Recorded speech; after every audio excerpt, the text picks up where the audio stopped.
Welcome to the Deep Dive. This is where we take all that dense, complex source material you've given us, the legal filings, economic reports, even physics papers, and really try to cut straight to the essential insights. Yeah, today's deep dive is definitely connecting some, well, seemingly disparate dots. We're really attempting a big synthesis here, moving from really intense domestic political fights, allegations about democracy itself, Right. all the way to huge global financial shifts, and then even zooming out to the edge of the universe, talking about black hole physics is quite a range. It really is. The sheer volume and Mhm. just how critical these topics are, it's staggering. But that's exactly why we do this. Our mission is to give you that shortcut, that way to be truly well-informed without drowning in detail. Mhm. We're going to distill these complex, sometimes overwhelming subjects, everything from India's new approach to AI governance to, the serious risks of getting stuck in a middle-income trap into clear, simple, memorable knowledge. You deserve those aha moments without needing days to sift through news archives. Absolutely. And we've structured this deep dive into four main areas. First, we're going to tackle the integrity and accountability of public systems, really focusing hard on the electoral process controversies. Okay. Second, we'll pivot to these policy puzzles shaping India's future think, AI regulation, critical infrastructure safety. Got it. Third, we analyze the big global shifts and the economic winds impacting India, especially this quite alarming flight of foreign capital we're seeing. Yeah, that's crucial. And finally, we'll take a journey to the cutting edge of science and also touch on higher education trends. Okay, so let's unpack all of that, starting right where the political temperature is highest, the foundations of democracy and this intense debate around voting integrity. Now, the sources you provided, they lay out some specific and honestly pretty explosive claims about alleged manipulation of voter lists. But these are being met with equally strong denials. So we need to be really careful here, presenting both sides, the specific allegations and the robust counterclaims, completely impartially. That's absolutely essential. A lot of the focus recently has been on claims made by Congress leader Rahul Gandhi.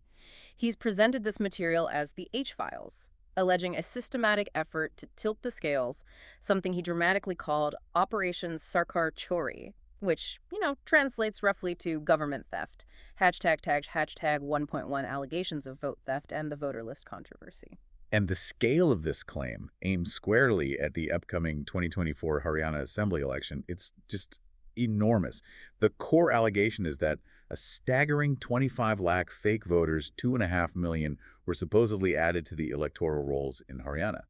When you hear a number like that, it's almost hard to grasp, but in a state election context, that is absolutely massive. It is, and it's the specificity of the examples presented that really gives the claim its political punch. These H-files detailed some frankly shocking anomalies supposedly drawn right from the official voters list of the Rye Assembly constituency. Like what specifically? Well, the most headline-grabbing one was showing the exact same photograph, not just a generic face, but the verifiable image of a Brazilian model allegedly used 22 times under different voter names across just 10 polling booths in that single constituency. Okay, I have to pause you there.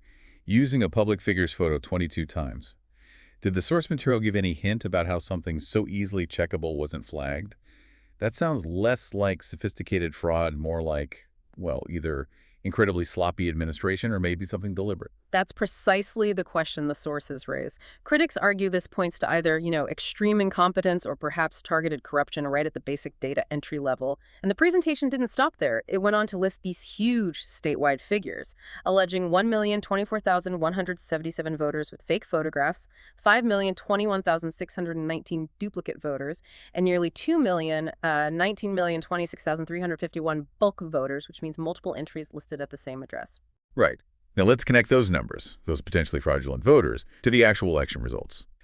Mr. Gandhi specifically pointed out that the total difference in votes across 8 seats the Congress lost was only about 22,779 votes. Mm-hmm. So if the broader claim that maybe 1 in 8 voters in Haryana might be fake, if even a fraction of that is true, that margin is incredibly thin. These alleged additions could, theoretically, easily swing the outcome. That really shifts it from just an administrative data mess to a major political conflict. And there was another interesting data point they highlighted concerning postal ballots.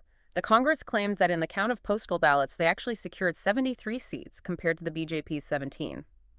Now, the final election results were obviously very different. Right. And while postal ballots often skew differently, military personnel, government employees, people voting from out of state, The sheer size of this alleged discrepancy was presented by the Congress as, well, further evidence suggesting systematic manipulation aimed at preventing their victory. These are incredibly serious accusations.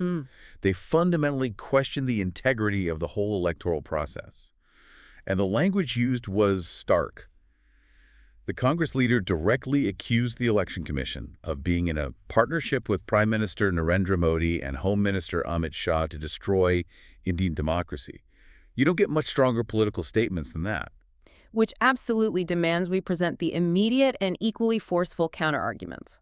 Both the BJP and Election Commission officials came out very quickly, completely rejecting these claims as unfounded. And what was their main line of defense? It largely focuses on the operational oversight that they argue should have been provided by the opposition party itself.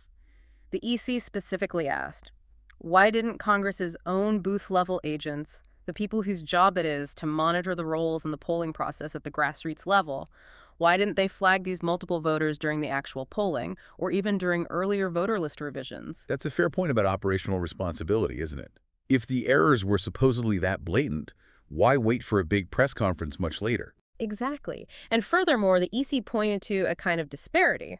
You have these sweeping claims being made publicly, but legally, only 22 election petitions related to the Haryana polls were actually pending in the Punjab and Haryana High Court at that time. Okay. This suggests, from the EC's perspective, that the legal grounds for actually overturning results based on concrete evidence were perhaps much narrower than the political rhetoric implied.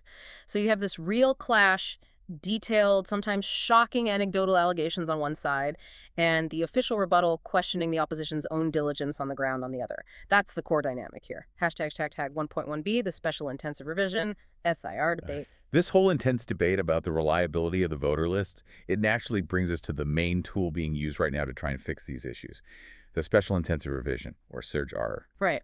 And the goal of the SIR, well, everyone agrees it's positive in principle, to clean up voter lists that are admittedly known to have problems with duplicates, fakes, even ghost voters, people who've died or moved away. The source material openly acknowledges that India's voter lists suffer from elementary system errors. And some of those systemic flaws detailed in the sources are, frankly, shocking in their simplicity. They point to a failure of just basic IT governance. Yeah, I mean, think about this fundamental issue. Voter ID numbers are not unique across different states. Someone registered in, say, Bengal can have the exact same voter ID number as someone completely different in Uttar Pradesh. That's like having two library books with the same barcode. It seems like database 101. It absolutely is. Any basic database design would insist on a unique primary key. The fact that the Election Commission system apparently doesn't enforce this globally unique ID is, arguably the root cause of enormous complexity and potential for error. And it got even worse when looking at how vulnerable the system was to manipulation. The sources mentioned that Form 8 vulnerability, the one exposed in Karnataka. Yes, that was a major expose. Apparently, under the old system, someone could use Form 8 to change a registered voter's mobile number to their own fraudulent number. Then, using an OTP sent to their phone, they could submit an application to delete the genuine voter. We saw an alleged attempt to delete 6,000 real voters this way in one constituency. That's a profound weakness, potentially weaponizable for targeted disenfranchisement. Absolutely. And the ECI, after initially denying it, did quietly fix this. They changed the process, so now you can only use the Aadhaar-linked mobile number for these kinds of changes. But the criticism wasn't just about the error itself. It was about the quiet, sort of non-transparent way the fix was made. Critics saw that as an implicit admission of just how bad the previous system's flaw was. Okay, so that brings us to the current controversy. The political opposition to the SIR procedure itself, especially this Bihar-style SIR. Everyone agrees cleaning the lists is good, but the method is fiercely contested. Critics are arguing that the exercise in Bihar was rushed and potentially even, quote, malicious in intent.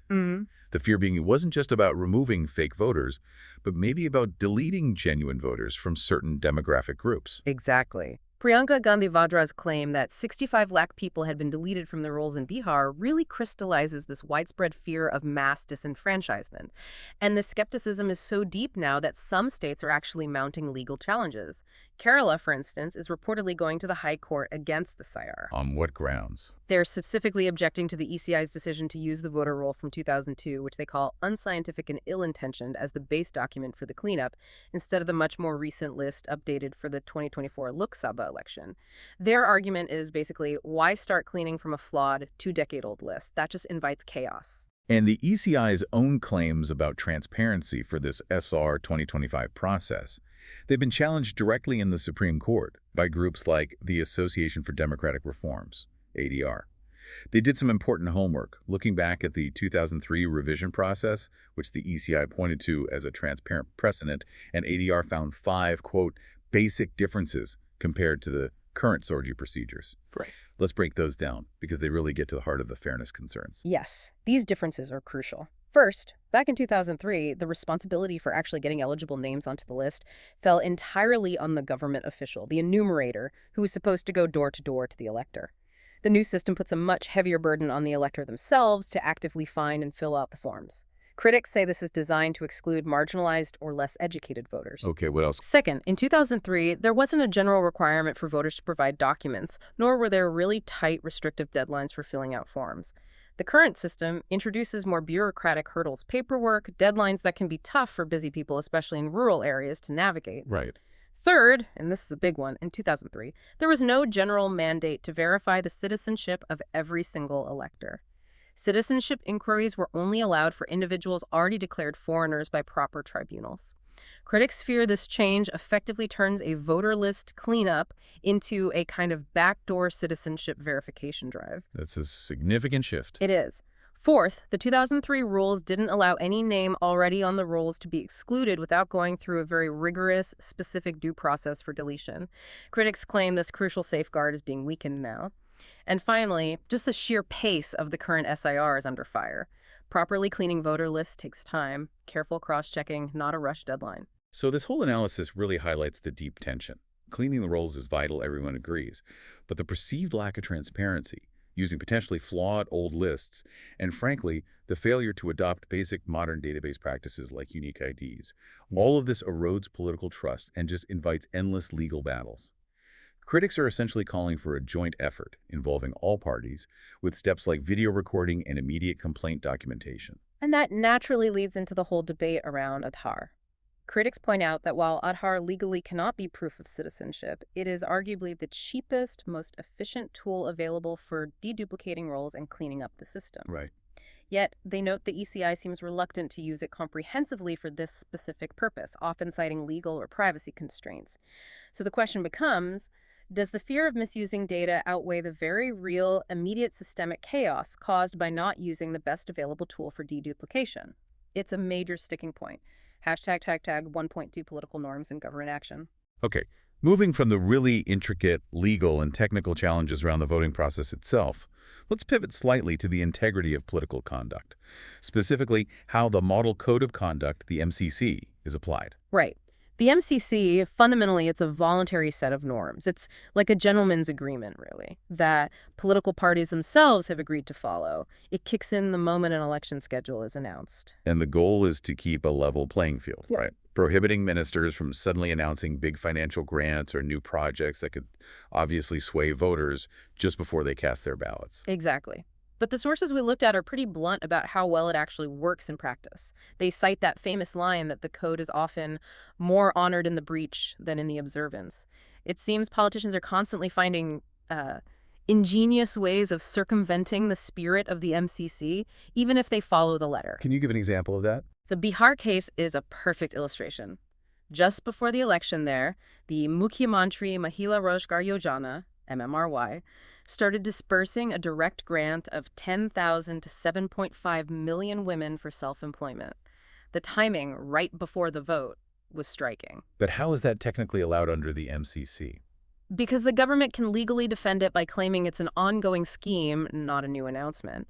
So they adhered to the MCC in letter, but I mean, the timing and the sheer scale of direct cash transfers right before an election clearly seem to violate the MCC in spirit.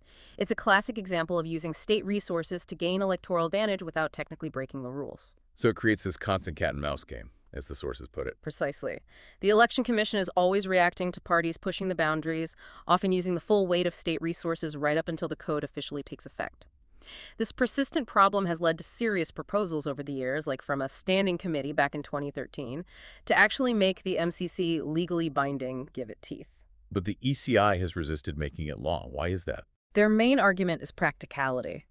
They worry that if the code became legally enforceable, any alleged violation would end up in court. Judicial proceedings inevitably take time, and they fear this could drag elections out way beyond the necessary 45-day window needed to complete the process. They don't want to get bogged down in lengthy court battles. So the fundamental question the sources raise is pretty profound. If these guidelines are so easily sidestepped, are they actually protecting electoral fairness? Or are they just, a kind of sham that provides a thin veneer of ethical behavior? That's the uncomfortable question being asked. Now, we've spent time on these complex procedural accountability issues, voter rolls, voluntary ethics codes, but accountability can also be very simple, very symbolic, shown through visible state action against crime, which brings us to that event in Uttar Pradesh. Yes, the UP chief minister held a ceremony, quite public, handing over allotment letters for 72 flats to economically weaker section families in Lucknow. The really significant detail here, though, was the location. Where were they built? These flats were specifically constructed on land that had been reclaimed from illegal mafia occupation. So it's not just about distributing housing. It's a very clear political statement, a form of narrative warfare almost. Exactly. The CM framed it precisely that way as a stark warning. The state is building homes for the poor on land previously stolen by criminals. He made public statements warning that those who glorify criminals, recite prayers at their graves, and exploit the poor would no longer be tolerated. It's designed as a very visible, high-impact demonstration of state power pushing back against criminal dominance, showcasing a new India and a new Uttar Pradesh where accountability is delivered directly and visibly. It really serves as a powerful, deliberate contrast, doesn't it? You have this clear, measurable act of local accountability and asset recovery, set against the ongoing, much more nuanced, legally complex debate over the technical transparency of things like the electoral roll. A very deliberate contrast, yes. Okay, from the complexities around elections and political conduct, let's pivot now to the policies that are really shaping India's immediate future. We're looking heavily here at technology, finance, and also critical public safety issues. Right. This section really highlights India's strategic thinking, particularly its, arguably risky stance on emerging tech like AI. We also see its commitment to strengthening global financial crime systems, but it also throws into sharp relief areas where governance seems to be failing to protect citizens on a massive daily scale, specifically road safety and air quality. So India has just put out its new AI governance guidelines, and the strategic direction seems really clear. They're advocating for a largely hands-off approach to regulation. This sounds like a very deliberate choice. That phrase hands-off is probably the single most important takeaway. The explicit intention is to avoid throttling AI adoption and instead really prioritize promoting rapid innovation. It's telling that the Ministry of Electronics and Information Technology is specifically calling these governance guidelines, not regulation or AI law. Signaling a softer touch. Exactly, and a developmental approach. This report, which was drafted by a panel headed by Balaraman Ravindran from IIT Madras, consciously steps back from some earlier frameworks that really emphasize minimizing risks up front. Now, the policy focus seems tilted towards promoting market growth, but with, carefully managed adaptive guardrails put in place as needed. This really puts India in contrast with, say, the European Union, which has gone for much more rigid preemptive AI regulation. India seems to be betting on speed now and dealing with risks later. It's definitely a strategic gamble. They've laid out 7 key principles to guide this approach. Things like trust, people centricity, responsible innovation, equity, accountability, making sure large language models are understandable, and of course, safety, resilience, sustainability. But the crucial part is the timeline. The document explicitly states that new, more rigid laws will only be drafted based on emerging risks and capabilities. So adapt as you go. Right. They're betting that being agile and flexible will give India's tech ecosystem a competitive edge, recognizing that locking things down too early with rigid laws could really stifle an industry that's still changing incredibly fast. And this forward-looking data strategy seems to be having tangible effects already, especially around data residency. We saw that big announcement from Microsoft saying they'll process Microsoft 365 Copilot interactions entirely within Indian data centers by the end of 2025. Yes, and this represents a huge shift in tone from the global tech giants. For years, many resisted data localization mandates, seeing them as a major headache, a kind of digital protectionism. Right, a burden. A burden, exactly. But now, driven by two key things. First, the massive investments being made in building data centers within India, and second, the unavoidable compliance needs of heavily regulated local sectors like finance and healthcare, which often require data to stay in us. A local data residency has transformed. It's gone from being seen as a burden to being offered as a sweetener. Ah, interesting. So if you're a cloud provider now, offering local data processing for AI becomes a selling point, especially if you want those big government or banking contracts. Precisely. Okay. It becomes a competitive advantage. It really shows how smart infrastructure investment can actually drive regulatory compliance and build consumer confidence at the same time. Hashtag 2.2 global finance and asset recovery. Okay, shifting gears to global governance. India seems to be playing an active role in strengthening international systems against financial crime. There's an updated framework from the Financial Action Task Force, the FATF, focused specifically on recovering assets. This is actually a really significant development. The FATF guidance is being called one of the most significant global reforms to its standards on confiscation and international cooperation in maybe 3 decades. The goal is simple: make the global system much better at recovering assets that come from transnational financial crimes, think corruption, drug trafficking, terrorism financing. So what's the major reform here that countries are now being mandated to put in place? This sounds like it could require fundamental changes to legal systems around the world. It could. The absolute core reform is the mandate for countries to allow non-conviction-based confiscation, NCBC. Now, this is a key technical point, but it's crucial. NCBC means authorities can identify, trace, freeze, manage, and ultimately confiscate criminal assets, even if a criminal conviction of the individual involved isn't possible or practical. Can you give us an example? Why might a conviction not be possible? Well, imagine a scenario like a major drug lord who launders billions but then dies before their trial finishes. Or maybe a corrupt official who flees the country and simply can't be extradited to face charges. In the past, authorities might have lost the ability to seize their ill-gotten gains because the legal standard often required a prior criminal conviction of the person. NCBC shifts the focus. It allows authorities to go after the assets themselves, the mansions, the yachts, the frozen bank accounts, based on evidence that the assets were derived from crime, regardless of the current legal status of the individual owner. That sounds like it significantly lowers the bar for recovery, which seems positive for fighting crime. But doesn't mandating tools like unexplained wealth orders carry a risk? Could it potentially infringe on basic legal protections, maybe even reverse the presumption of innocence in financial matters? How do the sources address that critical balance? That is the absolute key tension, and the FATF guidance does acknowledge this by requiring safeguards. However, the tools being promoted, like extended confiscations and especially unexplained wealth orders, UWOs, are designed to be aggressive against illicit wealth. A UWO essentially requires an individual to prove the lawful origin of their assets if there's reasonable suspicion of criminal activity and their visible wealth seems completely out of line with their known lawful income. So it shifts the burden of proof. It can, yes, but crucially, only after the authorities have met a high threshold of suspicion. It's specifically designed to target illicit financing and money laundering by making it harder to hide behind opaque structures. And apparently India played a key role in actually developing these revised FATF standards. Yes, the Enforcement Directorate confirmed that. Apparently, ED case examples from India were actually cited during the development process as models of effective asset recovery and good interagency coordination. It really shows a shift. India is moving from mainly being a recipient of global financial governance standards to becoming a significant contributor and even a model for enforcement, especially in these complex cross-border cases, hashtag 2.3 safety, environment, and policy huddles. Now we have to turn to some policy puzzles that unfortunately reflect governance failures with, well, massive and immediate human costs. Let's start with the truly horrifying reality of road safety in India. The statistics really have to be stated up front because they paint a picture of a national tragedy that somehow often fails to register with the urgency it deserves.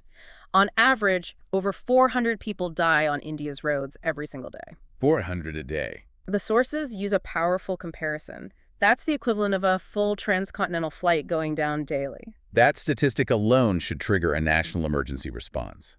Why do the sources suggest this strange paradox exists? where we scramble to investigate every plane crash, but seem to accept this daily road death toll almost as inevitable. The sources point to a deep societal paradox.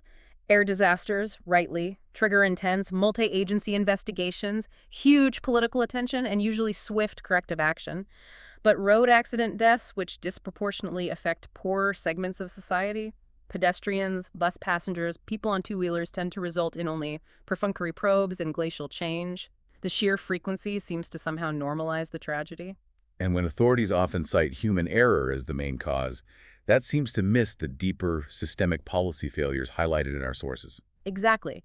The entire system for certifying and monitoring drivers is described as deeply flawed.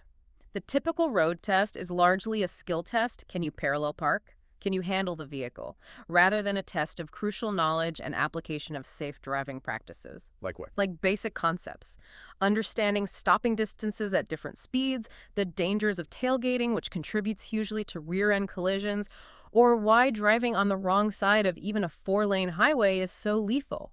There's often no mandated safety training that drills these fundamentals. And beyond driver training, the infrastructure itself is often a huge culprit. Absolutely. Highways frequently fail to meet even basic Indian Roads Congress safety guidelines. You find sudden potholes, dangerously sharp curves without warning, drainage systems that don't work, even concrete obstacles placed right near the edge of the road. But often no crash barriers or energy-absorbing structures designed to actually mitigate the impact of an error and save lives. This failure to design for predictable human error is fundamentally a governance failure, not just a driver failure. And critically, the lack of adequate trauma care infrastructure just makes the fatality rates even worse. That's right. In states like Bihar, for example, the fatality rates from road accidents are reported to be nearly double those in some other regions, largely due to the lack of immediate, high-quality medical attention and functioning ambulance services. That crucial golden hour, right after an accident when intervention can save a life, is routinely missed because the trauma care system is fragmented or simply doesn't exist in many places. The proposed solutions seem to focus on systemic fixes. Things like implementing licensed civic kendras, modeled on the successful passport civic kendras, to create transparent, digitized testing that mandates checks for both skill and safety awareness. And also a relatively simple technology fix, mandating fairly inexpensive collision risk warning devices on all commercial vehicles. It really appears to be a policy failure where the solutions are largely known, they're cost-effective, but implementation just keeps lagging. It seems due to a combination of bureaucratic inertia and perhaps a broader societal acceptance, unfortunately, of this high level of road mortality. We see a somewhat similar kind of bureaucratic paralysis playing out with the Delhi air quality crisis, which seems to happen like clockwork every year. The city is currently facing very poor air quality again, yet a key regulatory measure is apparently being held up. Yes, the specific failure highlighted is the delay in doubling parking charges. The Commission for Air Quality Management, CAQM, invoked Stage 2 of the Graded Response Action Plan, or GRP, weeks ago now.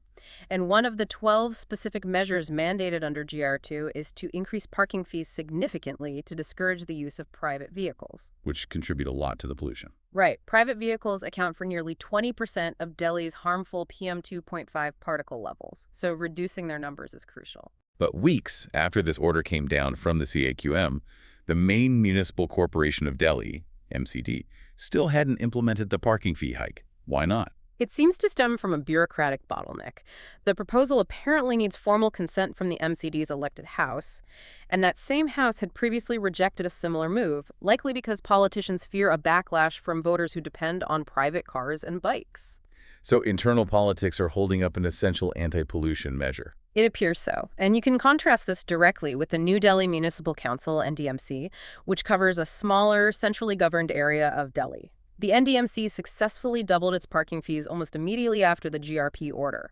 The delay in the larger MCD area seems to be a function of both internal municipal politics and the logistical challenge of coordinating with all the private contractors who actually manage most of the MCD's 430 parking lots. It's a perfect, frustrating illustration of how political processes and fragmented bureaucracy can effectively sabotage vital public safety and environmental measures, leaving citizens breathing toxic air because of internal squabbles.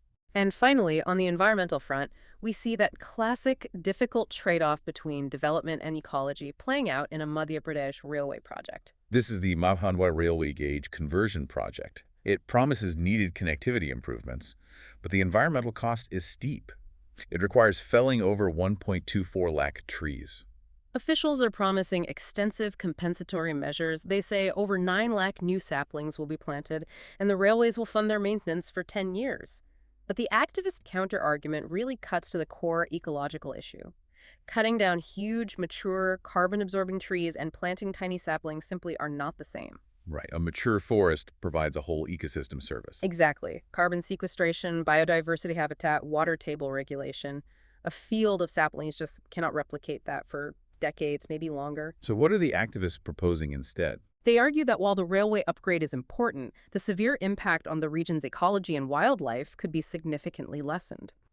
They suggest investing more heavily in engineering solutions specifically, building more tunnels and overbridges to go under or over sensitive forest patches, even if that increases the initial construction cost. The debate really boils down to prioritizing long-term ecological health versus minimizing short-term project expenditure. Okay, our next theme shifts us away from domestic policy bottlenecks and infrastructure issues, and more towards global political currents, a bit of diplomatic history, and then back to some pressing domestic economic volatility. We can start with how political narratives are playing out internationally. Hashtag tag 3.1 global political narratives. Yes, let's look at what's being called a historic moment in New York City politics. Zoran Mamdani, he's 34, Uganda-born, a Muslim democratic socialist. He just secured a major victory. He's now the city's first Muslim and South Asian origin mayor-elect, and also its youngest mayor since way back in 1917. Right, and this victory is definitely being framed internationally as a really significant win for progressive politics. It's also being seen as a kind of broader referendum against the political headwinds that have been dominant in the U.S. over the last few years.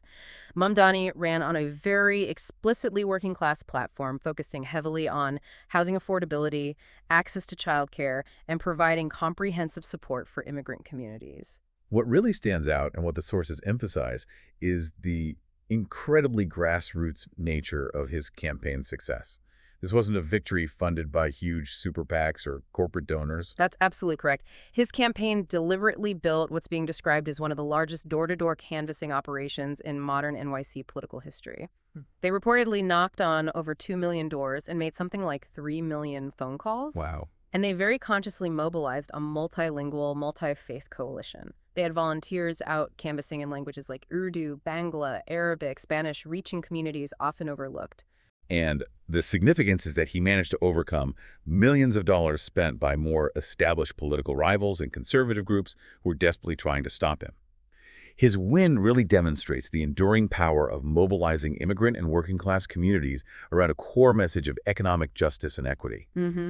And as an immigrant himself, his declaration that New York would remain a city built by, powered by, and now led by an immigrant, that sends a really potent signal about potentially shifting political demographics and priorities in the U.S. Absolutely. And speaking of global politics and diplomacy, it's actually quite interesting to revisit the history of international governance through the lives of two remarkable, though maybe somewhat forgotten, figures who really shaped the early multilateral system, U Thant and K.M. Panikar. The sources call them the forgotten peacemakers. U Thant, he was the UN's first Secretary General from the Global South, right? He held office during that incredibly volatile decade, 1961 to 1971. What was his core philosophy? His defining philosophy was really one of necessary global citizenship. He strongly believed that while patriotism is natural and good, humanity had reached a point where an additional allegiance to the entire world community is now essential. He famously challenged the intense nationalism of that Cold War era, saying things like, "We have to get rid of the concept of my country, right or wrong." He genuinely saw the UN not just as a talking shop, but as a vital safeguard against humanity's own self-destructive tendencies. And he wasn't just a philosopher. He actually proved his diplomatic skills during some incredibly tense moments. Indeed, he was very much an operator. His key diplomatic successes are really significant. He played a crucial role in mediating the terrifying Cuban Missile Crisis in 1962, managing to facilitate vital back-channel communications between the U.S. and the Soviet Union that helped prevent nuclear war. He was also instrumental in mediating the 1965 India-Pakistan War. But he fell out with Western powers later on. Yes, particularly over his persistent efforts to try and end the U.S. war in Vietnam, and also his push to recognize Communist China at the UN. But despite those later tensions, he was hugely respected globally. He was even named the 6th most admired person in the U.S. in a 1967 poll, which is quite something for a UN Secretary General. Then there's K.M. Panikkar. He served as India's very first ambassador to Communist China from 1948 to 1955. The sources describe him as a real Renaissance man, a historian, writer, a key figure in early Indian strategic thinking.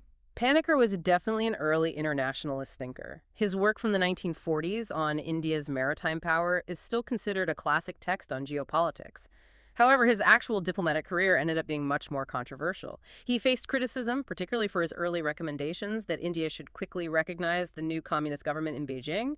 And critically, he was faulted for failing to predict China's subsequent occupation of Tibet in 1950. What did that failure reveal about India's early foreign policy approach? Maybe its caution. Well, Home Minister Sardar Patel was famously quite critical of Panikkar at the time. Patel suggested that the diplomat had been blindsided, perhaps even unnecessarily obsequious or deferential to the communist government, which left India unprepared when the Tibet situation unfolded. So Panikkar's legacy is complex. He undoubtedly helped shape India's crucial initial relationship with a major New World power, but his reputation was definitely shadowed by that perceived misjudgment regarding Tibet. Both Euthant's and Panikkar's biographies serve as reminders that internationalism is a really demanding, high-stakes endeavor where the consequences of error can be truly monumental. And just quickly, a relevant note from neighboring Nepal. Apparently 10 left-leaning parties there, including the CP and Maoist Center, have recently merged to form a unified Nepali Communist Party. This is ahead of elections scheduled for March 2026. Yes, and this political consolidation seems partly reactive. It's happening against a backdrop of growing youth-led protests in Nepal targeting endemic corruption and general political dysfunction. This merger effort suggests the established political class might be trying to consolidate power and present a more unified front, perhaps to try and address the anxieties that are fueling this rising Gen Z protest movement. Hashtag 3.2 India's economic challenges. Okay, let's turn now to some high-stakes financial data, which, frankly, paints quite an alarming picture regarding the behavior of foreign portfolio misters, or FPIs, in the Indian stock market recently. The data is pretty stark, yeah, and it definitely warrants serious attention. As of early November, FPIs had sold a massive euro 1.5 lakh crore worth of Indian stocks. That's about 1.5 trillion rupees. Experts are suggesting that if this trend continues through the end of the year, it could actually become the largest single-year sell-off by FPIs in maybe 20 years. Wow. That signals a major shift in confidence, doesn't it? A waning belief in India's current market valuation or its future performance. That seems to be the consensus among market analysts, yes. What's the primary driver they're pointing to? Well, the sources suggest that the so-called India advantage narrative might have run its course. What do they mean by the India advantage in this context? For a significant period, India benefited hugely when major global investors started deeming China uninvestable due to various geopolitical and regulatory concerns there. A lot of that capital flowing out of China sought a new home, and India, seen as a large, relatively stable, democratic alternative, attracted a significant portion of it. Right. That narrative, according to analysts now, seems to have reached its natural limit. Investors are no longer just treating India as the alternative to China. They're starting to look at India's economic fundamentals more independently. And on that basis, the conclusion seems to be that Indian stocks still look expensive. They're currently trading at around 22 times forward earnings, which is relatively high compared to many other emerging markets. Okay, so if high valuation is a key reason FPIs are selling now, what would it take for them to turn around and start buying again? What's the trigger they're looking for? The consensus view among the economic experts cited is pretty clear. Corporate performance needs to accelerate significantly to actually justify that 22x valuation multiple. For FPIs to really re-engage in a big way, corporate earnings growth needs to pick up speed, getting into that more robust 15–20% annual range. And where is it now? Well, the current forward expectation is only hovering around 10–11%, so there's a substantial gap between expectations and what would likely be needed to attract large inflows again. This somewhat tepid outlook, combined with earnings growth that has been relatively flat recently and that persistent high valuation, it just makes Indian equities look less attractive compared to other global opportunities right now. And this issue of weaker corporate profitability, it's tied into a much larger, more structural economic risk that economists have been warning about for India for some years now. It absolutely is. This combination of factors, tepid corporate profit growth, the lack of broad-based private sector capital expenditure kicking in, and importantly, slowing household income growth due to relatively flat wage growth, all of this creates visible downside risks for India's long-term growth trajectory.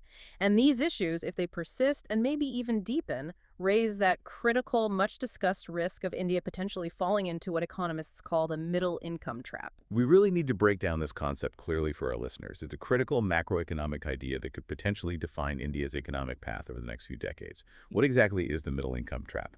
Okay, think of economic development like climbing a ladder. The middle income trap describes a situation where a country successfully climbs the first few rungs. It makes the transition from being a low-income country to achieving middle-income status, often fueled by things like manufacturing exports or exploiting natural resources. But then, its growth significantly slows down and it gets stuck. It stalls out permanently before it manages to climb the rest of the way to achieve high-income, developed nation status. Why does that stalling happen? What causes it? It typically happens because the country loses its initial competitive advantages. Its wages have risen, so it can no longer compete effectively with lower-wage countries like, say, Vietnam or Bangladesh today in basics, labor-intensive manufacturing. But at the same time, it hasn't yet successfully developed the high-tech industries, the strong innovation ecosystem, the highly skilled workforce, and the robust institutional quality needed to compete effectively with the advanced economies like the US, Germany, or South Korea. So it gets caught in the middle. Exactly. It gets squeezed, unable to compete on low wages anymore, but not yet able to compete on high innovation and productivity. Are there well-known historical examples of countries that seem to have faced this trap? Oh, absolutely. Malaysia and Brazil are often cited as classic examples in economic literature. Both countries achieved rapid growth initially, powered by manufacturing or commodities, reached solid middle-income levels, but then struggled for decades to make that next leap, to really transition their economies towards innovation, high-value services, and sustained high growth. And India is showing some warning signs. Well, it's showing some classic symptoms that worry economists. Things like slowing household demand, the persistent lack of a major boom in private sector capital investment, and as we just discussed, somewhat tepid corporate profit growth. The World Bank and others have consistently highlighted that for India to avoid this trap and break through that middle income ceiling, it likely needs really deep, sweeping institutional reforms, particularly in areas like streamlining land acquisition, making labor laws more flexible, and improving judicial efficiency and contract enforcement. These are seen as crucial for boosting productivity and attracting the kind of investment needed for the next stage of growth. Okay, on a slightly more positive economic note, though, the sources mention active negotiations for a free trade agreement, FTA, between India and New Zealand. What's the specific focus there?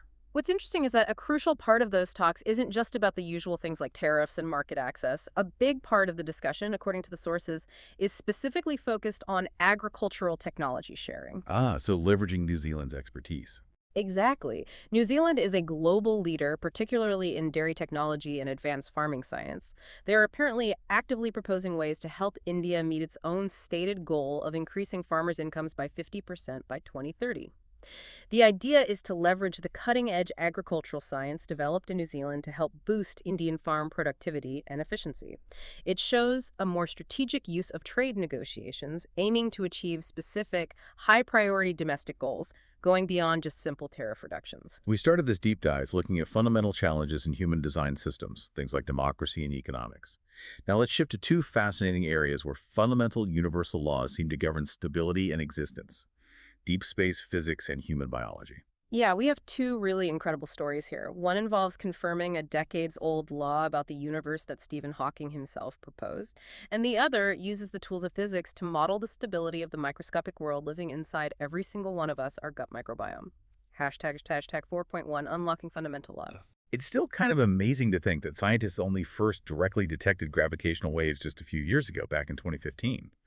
But now, apparently, we have a signal so clear, so pristine, it has allowed researchers to actually prove a foundational theorem about black holes that was proposed way back in the 70s. That signal is designated GW250114. It was detected on January 14, 2025 by that global network of gravitational wave detectors LIGO in the US, Virgo in Italy, and Kaira in Japan.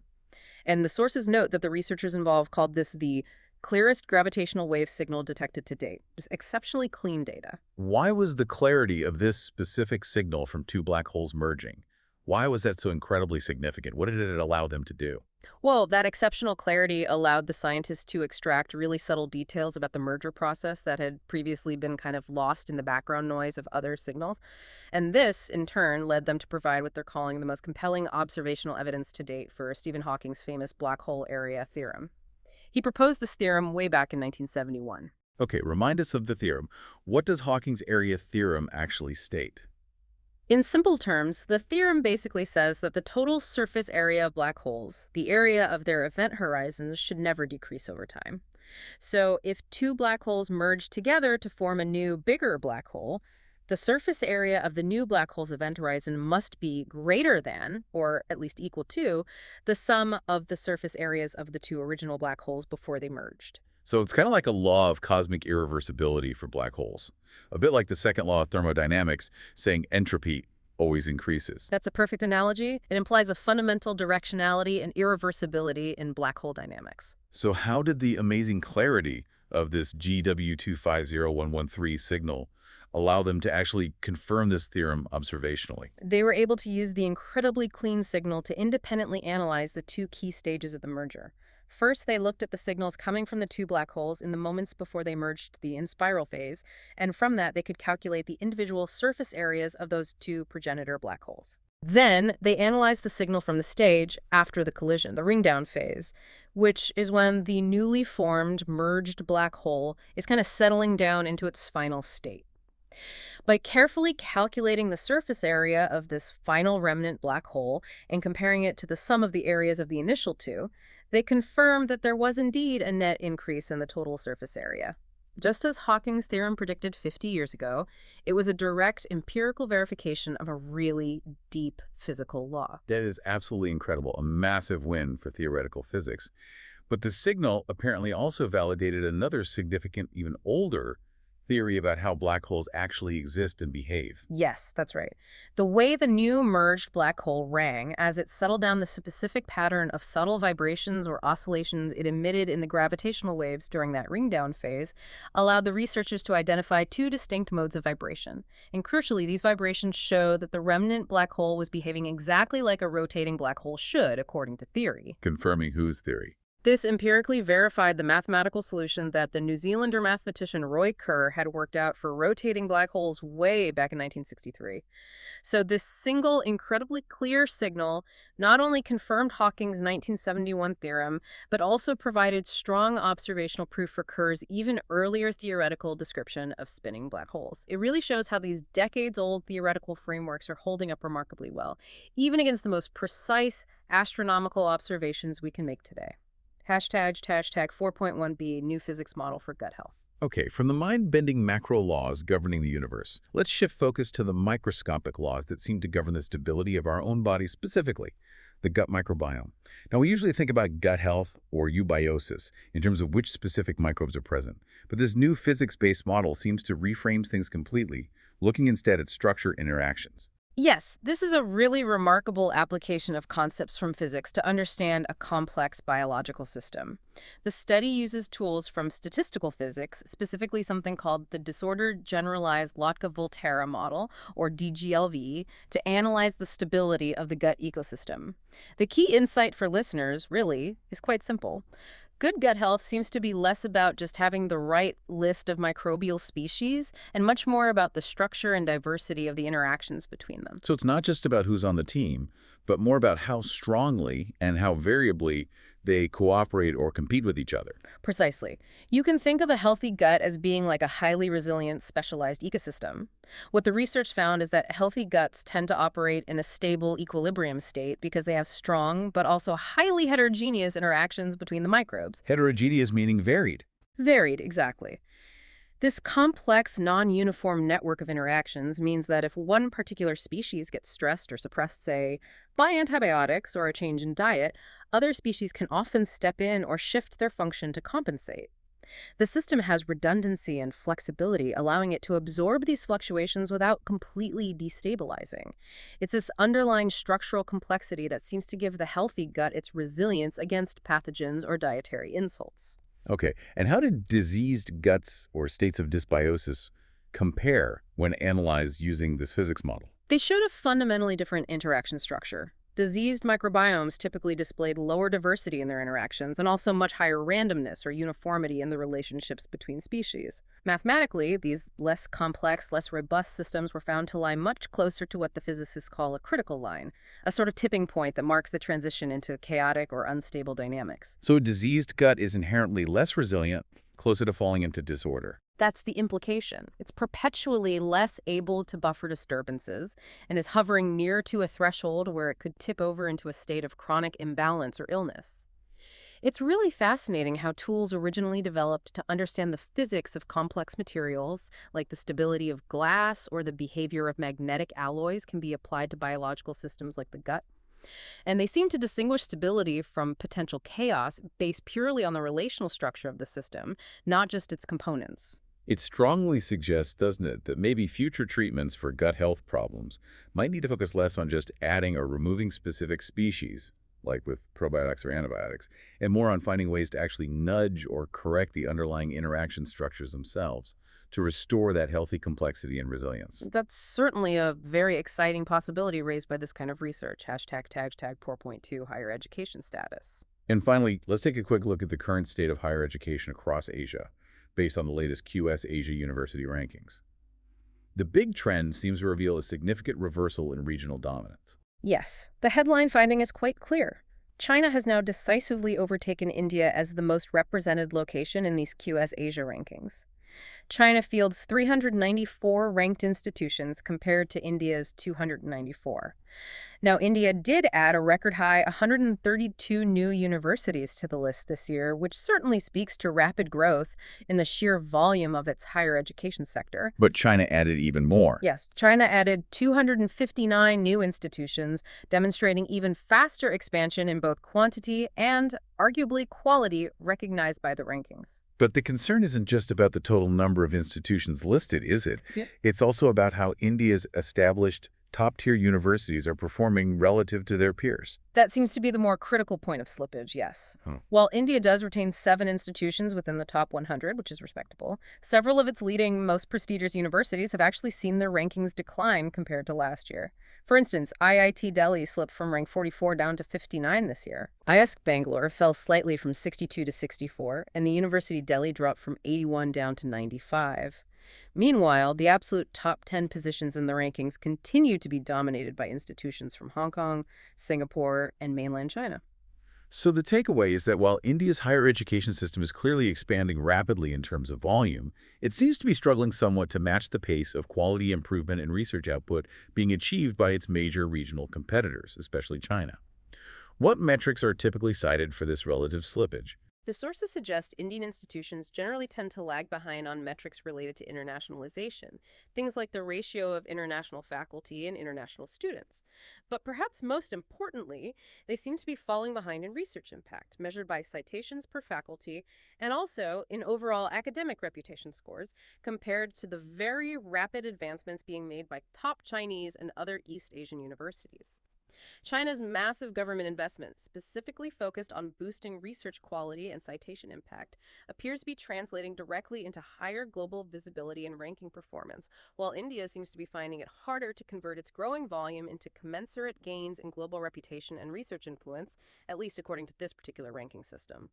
#tag outro. Well, what an incredible journey we've taken today, moving across such a vast spectrum of human activity, really, from the most fiercely contested issues of democratic governance all the way out to the universal laws of physics governing black holes. It's true. We've seen today, haven't we, that so many of the most pressing human challenges, whether it's establishing fair, trustworthy election systems, or regulating disruptive new technologies like AI, or trying to stabilize complex economies, they all really hinge on our ability to build systems that are stable, transparent, and resilient. Yeah, look at the contrast. Think about the gut microbiome we discussed, achieving its stability and resilience through this network of strong, heterogeneous, specialized interactions.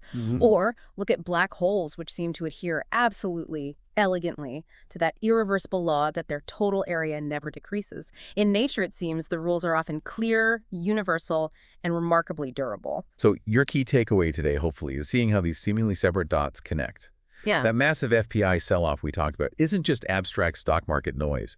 It's potentially a critical signal of underlying structural economic risk, raising that real danger of the middle income trap. Those new, deliberately hands-off AI guidelines. They represent a major strategic bet that will significantly shape India's technological future. And that vigorous, incredibly detailed debate over the SR process and the H-Files allegations that touches the very foundations of electoral democracy and the crucial issue of public trust. Which brings us, as always, to our final provocative thought for you to consider as you process all of this. Think about this. The astonishing clarity of that gravitational wave signal, GW250112, allowed scientists to finally observationally confirm a profound physical law, Hawking's black hole area theorem, decades after it was first proposed on purely theoretical grounds. That scientific consensus, once achieved, becomes universal and durable. Yet, here on Earth, in our human systems, we find ourselves still debating the most elementary rules for things like identity, like why voter ID numbers aren't even unique across different states. And we're constantly challenging whether voluntary accountability measures, like the model code of conduct, are actually being complied with in spirit or just circumvented.